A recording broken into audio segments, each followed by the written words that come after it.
আসসালামু আলাইকুম রহমতুল্লাহি ওয়া বারাকাতুহু। সুপ্রিয় শিক্ষার্থীবৃন্দ, দাখিল ষষ্ঠ থেকে নবম দশম এবং আলিম প্রথম এবং দ্বিতীয় শ্রেণীর শিক্ষার্থীদের জন্য আজকের বিশেষ ক্লাস। যারা দাখিল ষষ্ঠ থেকে দাখিল নবম দশম কিংবা আলিম শ্রেণীতে পড়াশোনায় অধ্যয়নরত আছো, তোমাদের জন্য আজকের ভিডিওটি। আরবির প্রথম পত্র তথা আল-লুগাতুল আরাবিয়াতুল সালিহা, এই বইটি অর্থাৎ আরবির প্রথম পত্র কীভাবে তুমি গুছিয়ে পড়াশোনা করবে সে বিষয়ে দিক নির্দেশনা। আশা করি শেষ পর্যন্ত ভিডিওটি দেখবে এবং অনেক উপকৃত হবে ইনশাল্লাহ। অনেকেই চিন্তা করে যে আমি কিভাবে গুছিয়ে পড়ব, বইটা শেষ হবে, সিলেবাস শেষ হবে, পরীক্ষায় ভালো ফলাফল করব এবং এই বই থেকে আরবি প্রথম পত্র থেকে আমি জ্ঞান অর্জন করব। তাদের জন্য আজকের ভিডিও। তোমাকে প্রথমেই মাথায় রাখতে হবে তোমাকে কোন বিষয়গুলো মুখস্থ করতে হবে এবং কোন বিষয়গুলি নিয়ম অনুযায়ী, রুলস অনুযায়ী গ্রামাটিক্যালভাবে পড়াশোনা করতে হবে। তাহলে তুমি আরবি প্রথম পত্রে ভালো কিছু করবে। তাহলে আমরা প্রথমে দেখব তুমি মুখস্থ যে বিষয়গুলি করবে সে বিষয় আমরা প্রথমে আলোচনা করবো ইনশাআল্লাহ। আমরা দেখব মুখস্থ করা বিষয়। তোমাকে মুখস্থ করার জন্য যে কয়টা বিষয় খেয়াল রাখতে হবে, যেমন ব্যাখ্যা।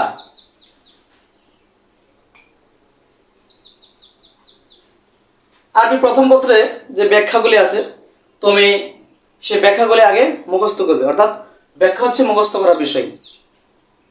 এবং যারা দুর্বল ছাত্র তাদের জন্য ব্যাখ্যার একটি ফরম্যাট রয়েছে, সেই ফরম্যাট আমি পরবর্তী ভিডিওতে দেওয়ার চেষ্টা করবো ইনশাআল্লাহ।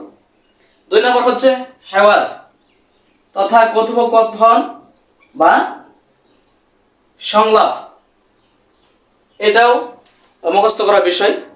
তুমি যদি মনে করো তুমি বুঝে পড়বে তাহলে সেটা বেস্ট, আদারওয়াইজ তুমি এই হাওয়ারটিকে তুমি মুখস্থ করে ফেলবে। 3 নম্বর হচ্ছে খোলাসা। খোলাসা হচ্ছে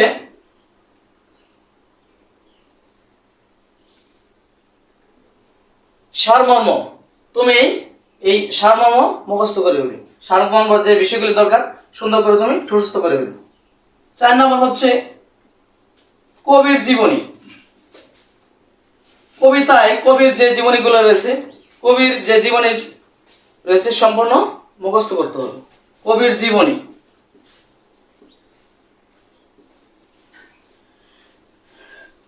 তারপর হচ্ছে শব্দার্থ, বিশেষ করে ষষ্ঠ সপ্তম শ্রেণীর জন্য শব্দার্থগুলি খুব গুরুত্বপূর্ণ, যে পরীক্ষাগুলিতে শব্দার্থ আসে।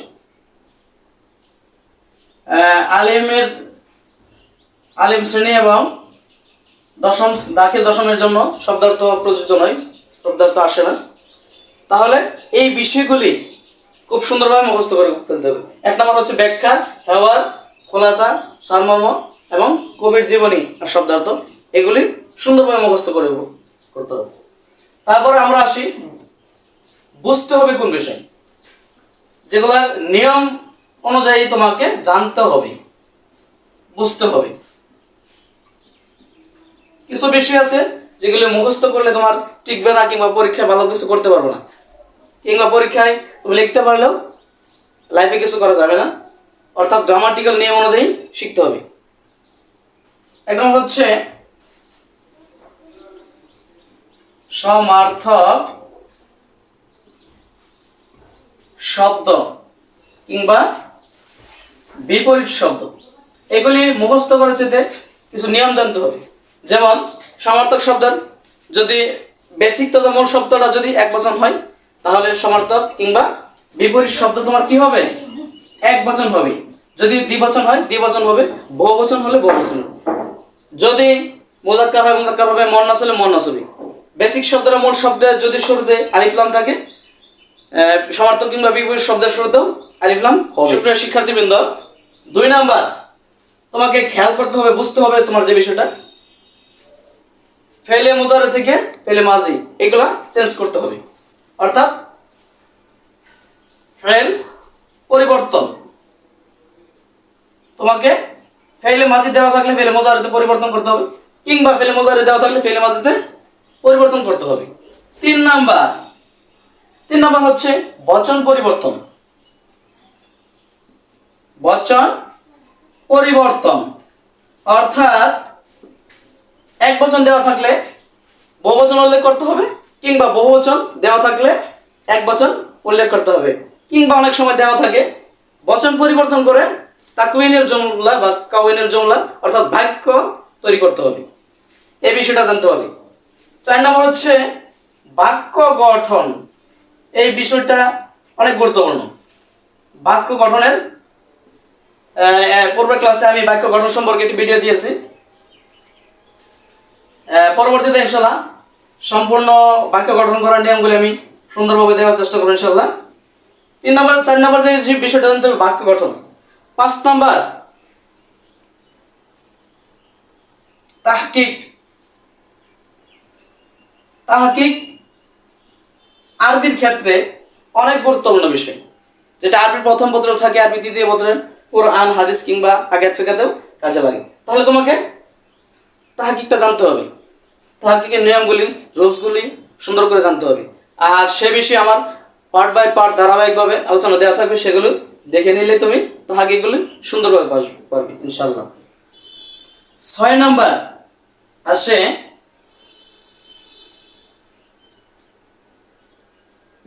তাখরিজ।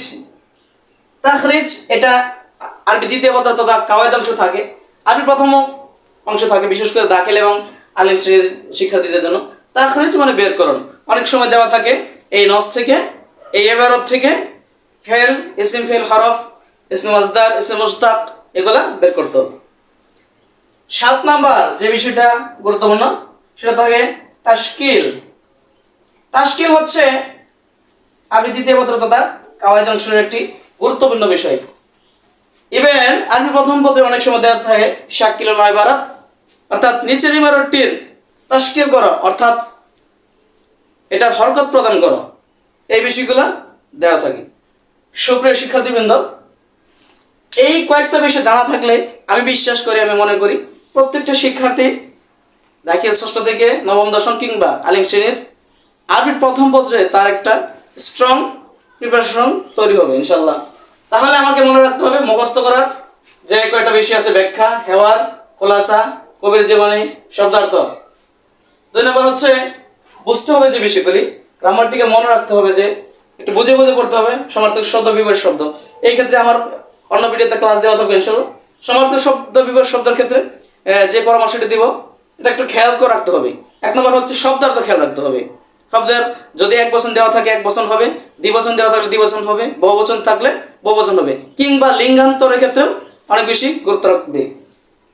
তারপর হচ্ছে ফেল পরিবর্তন, ফেলে মাদি থেকে ফেলে মুজারে কিংবা ফেলে মুজারে থেকে ফেলে মাদি রূপান্তর করতে হবে।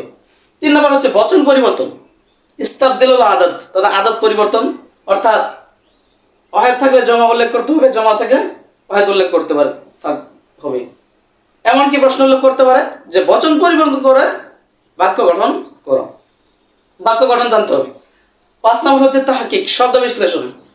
সেই শব্দ বিশ্লেষণের জন্য শব্দ বিশ্লেষণের তাহকিকের রুলসগুলি সুন্দরভাবে আয়ত্ত করতে হবে। 6 নম্বর হচ্ছে তাখরিজ, অর্থাৎ নস থেকে ইসম ফেল, হরফ, ইসমে মাসদার, ইসমে মুশতাক, অর্থাৎ ফেলের যে শব্দগুলি আছে এই শব্দগুলি বের করা লাগতে পারে। তারপর হচ্ছে তাশকিল, এবার হচ্ছে হরকত প্রদান, জের জবর পেশ এগুলো দেওয়া। এইভাবে তোমার যদি এই বিষয়গুলি সাজানো গোছানো থাকে, আশা করি আরবির প্রথম পত্রে ইনশাআল্লাহ ভালো কিছু করবে। সবাইকে আবারও ধন্যবাদ জানিয়ে শেষ করছি। আসসালামু আলাইকুম ওয়া রাহমাতুল্লাহি ওয়া বারাকাতুহু।